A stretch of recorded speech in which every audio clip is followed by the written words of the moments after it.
Selamat pagi, selamat pagi, selamat malam, selamat siang kali ya, sesuaikan aja sama waktu di tempatnya pembaca ya. Selamat bertemu kembali dengan Excel Me Softly. Nah, ini untuk video kali ini awalnya dari iseng-iseng. Saya ingat ada formula PMT, IPMT, PPMT. Walaupun background saya bukan di akuntansi ya, nanti silahkan di komen aja yang lebih tahu nih.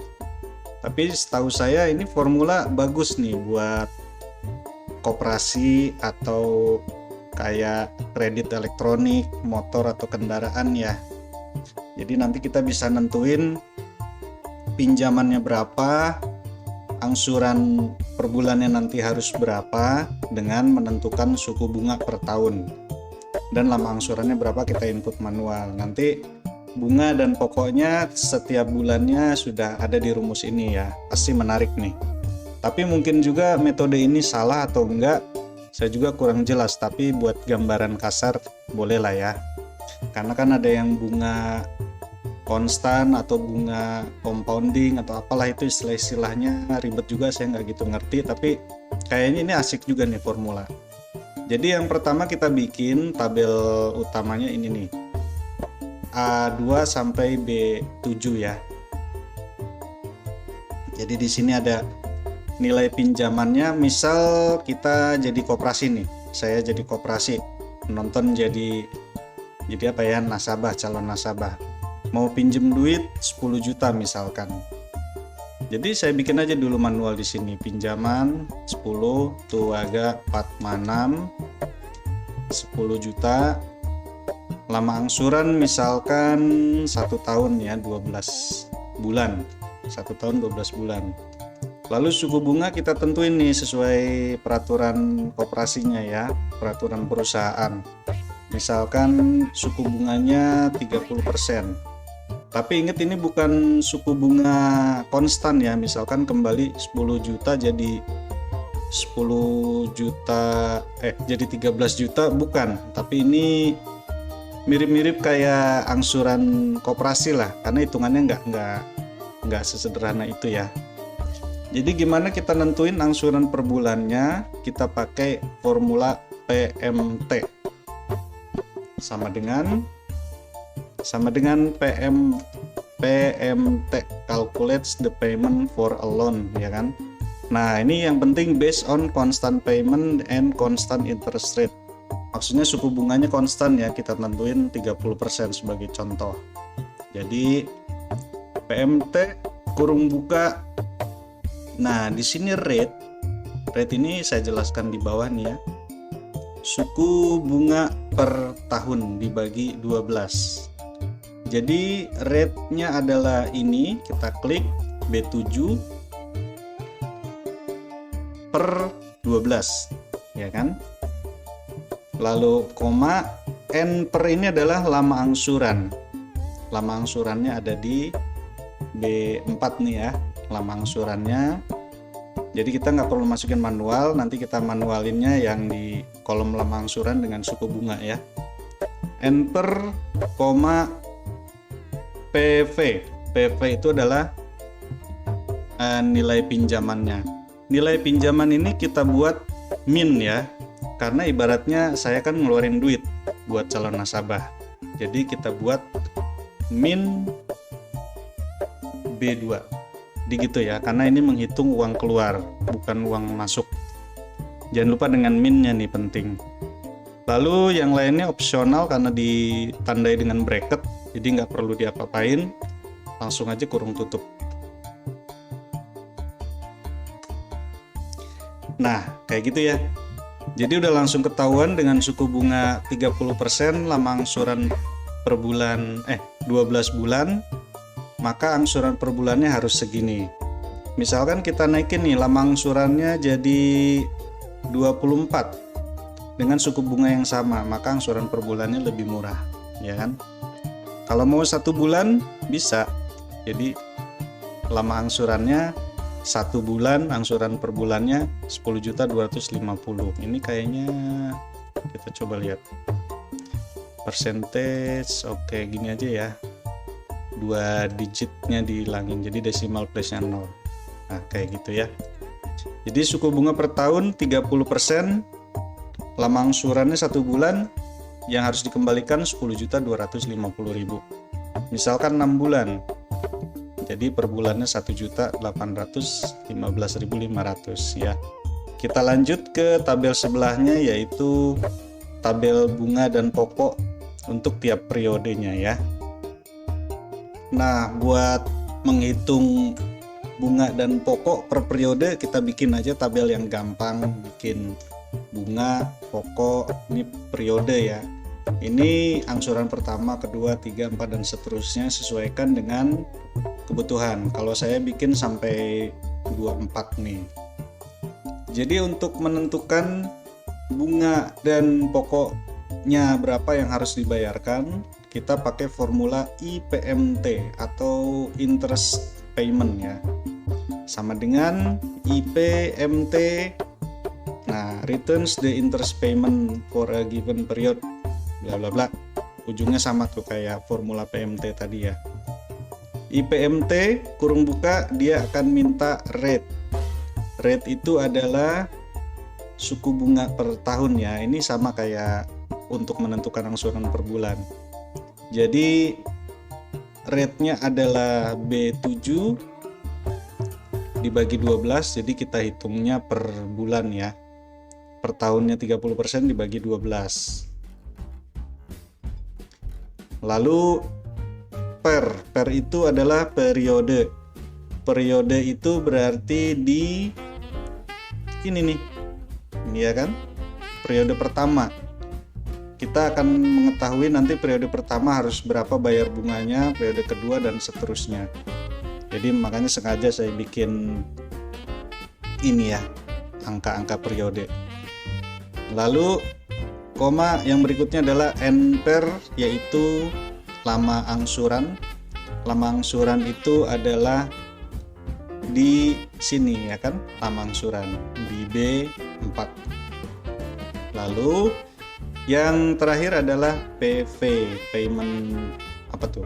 Payment value ya. PV. Nah, ini sama seperti di rumus angsuran per bulan, kita pakai minus karena saya mengeluarkan uang. Ini dari sudut pandang koperasi ya. Min B2 kurung tutup. Yang lainnya opsional, nggak usah diisi ya, kurung tutup. Nah, jadi dengan suku bunga per tahun 30% lama angsuran 6 bulan, bunga yang harus dibayarkan di bulan pertama adalah 250.000. Nah, kita lihat pokoknya nih. Pokoknya menggunakan formula PPMT atau principal payment ya. Pokoknya kurung buka, rate-nya adalah sama, suku bunga per tahun dibagi 12, koma pernya adalah periode, sama juga di periode pertama. Lalu NPER-nya adalah lama angsuran, yaitu B4.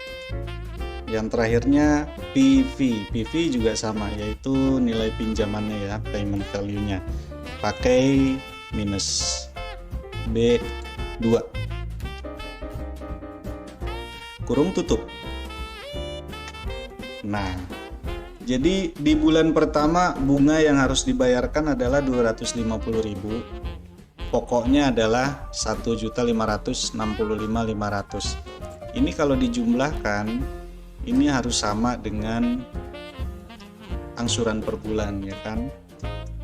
Nah, sama kan dengan ini 1.815.500 ya. Kalau nggak sama, ini berarti formulanya ada kesalahan. Jadi dicek lagi ya.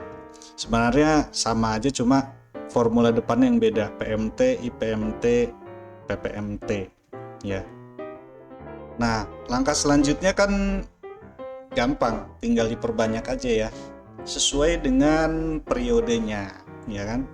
Tapi ada yang harus diperhatiin, yaitu ini ada bagian yang harus kita bikin absolute reference ya, harus dikunci. Contohnya kalau bunga itu rate-nya ini kan di B7. B7 ini kan nggak bergerak, harusnya di suku bunga per tahun aja. Kalau formulanya kita perbanyak ke bawah, nggak dikunci, dia akan melorot ya kan, jadi B8, B9 dan seterusnya. Jadi untuk formula bunga B7 ini kita blok dulu seperti biasa ya, tekan F4. Nah, akan berubah jadi absolute reference. Yang mana lagi yang jadi absolute reference, yaitu di ini E2 periode enggak, karena mengikuti nomor periode ya. Nah, ini NPER, lama angsuran di B4.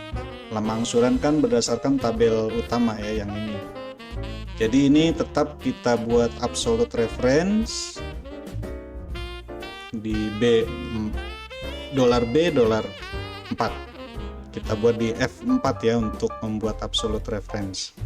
Lalu yang setelahnya adalah PV-nya juga sama, karena ini berdasarkan di B2 nggak bergerak ya kan. Jadi ini kita buat minnya jangan di absolute reference, B2-nya aja ya. Kita buat absolute reference, tekan F4. Nah, kayak gini. Sama dengan yang pembayaran pokok, formulanya PPMT juga sama, ini B7, yaitu suku bunga per tahun kita buat absolute reference, bagi 12-nya tetap, karena ini angka langsungnya bukan formula. E2-nya adalah periode, nah ini B4-nya kita buat absolute reference, dan jumlah pinjamannya kita buat absolute reference juga, enter. Nah, ini tinggal kita perbanyak nih ke bawah. Misalkan saya bikin ini sampai 24 bulan ya, 24 periode. Kita tarik ke bawah. Nah, yang pokoknya juga kita tarik ke bawah. Tapi harus kita lihat juga ini nilainya sama nggak nih, untuk nilai angsurannya sebesar 1.815.500 ya. Ke bawah ini harus sama, harus betul. Nah, sama ya, berarti rumusnya sudah berhasil. Jadi kita lihat di sini di bulan pertama dengan pinjaman 10 juta, angsuran per bulan 1.800 sekian. Bunganya yang harus dibayarkan adalah 250.000. Pokoknya 1.565.500. Semakin lama yang harus dibayarkan bunganya akan semakin menurun ya. Kayaknya ini sesuai lah sama kalau penonton kredit motor atau kendaraan atau rumah juga, bunga di awal lebih besar ya kan. Makin akhir-akhir angsuran bunganya makin kecil. Nah, ini seperti ini juga nih. Di akhir angsuran bunga yang harus dibayarkan hanya 44.000. Pokoknya adalah 1.700.000. Jadi semakin besar pembayaran pokoknya, bunganya akan semakin kecil. Lalu kalau kita ganti di sini lama angsuran per bulan, kita ubah jadi 12 bulan misalkan. Di tabel kedua ini akan mengikuti ya kan, karena sudah ada data dengan lama angsuran 12 bulan. Jadi otomatis kita nggak usah khawatir memperbanyak formula ke bawah ya. Ini akan sampai ke 12 bulan nih. Ya, tuh. 13 bulan dan seterusnya akan num karena nggak dapat datanya. Karena lama angsurannya hanya 12, ya kan? Nah, gimana caranya kalau gini kan num kayaknya sepet ya. Kita mau kalau jangan pakai num, kalau memang angsurannya cuma 12, 13 ke bawahnya ini 0 aja ya kan, atau kosong gitu. Caranya gampang. Ini kita hapus dulu. Di depan ini kita tambahkan ini yang formula IPMT untuk bunga. Kita tambahkan if apa nih ya? Kita bikin if error dulu ya. If error, nah kurung buka value if true-nya adalah formula IPMT, value if error-nya kita masukkan 0 aja. Nah, jadi depannya kasih if error aja, enter. Yang pembayaran pokok juga sama dengan if error kurung buka value if true-nya adalah formula PPMT, koma value if error-nya adalah 0. Kita coba ya, if error kerja nggak nih untuk formula ini nih. Kita tarik ke bawah, yang pokok juga kita tarik ke bawah. Nah, dilihat kan, kalau hanya 12 bulan 13-nya kosong nih, karena kita pakai formula if error. Nah, di bawah di total otomatis dia akan bisa menjumlahkan, karena saya cuma pakai formula sum biasa ya. Jadi total pokok pinjaman dengan bunga pinjamnya 10 juta selama 12 bulan, selama setahun, maka total kreditnya adalah senilai 11.698.000. Karena saya bikinnya cuma sampai 24 bulan, ya kita bikin aja nih, misal sama angsuran 24 bulan. Nah, angsurannya lebih murah ya, karena nilai angsurannya lebih panjang, tapi nilai kreditnya bunga plus pokok sudah pasti lebih besar. Nah, ini udah otomatis terisi nih sampai 24. Jadi total nilai kreditnya adalah 13 juta. Kita pinjamnya 10 juta selama 2 tahun atau 24 bulan. Kembalinya adalah 13.419.077 rupiah. Ya, mudah-mudahan ini bermanfaat buat teman-teman penonton yang kebetulan di bidang koperasi atau simpan pinjam atau apapun itu ya. Jadi sampai ketemu di video selanjutnya. Iya, jangan lupa kalau ada komentar-komentar ya di pojok kolom komentar aja ya. Sekali lagi sampai ketemu di video berikutnya. Mari.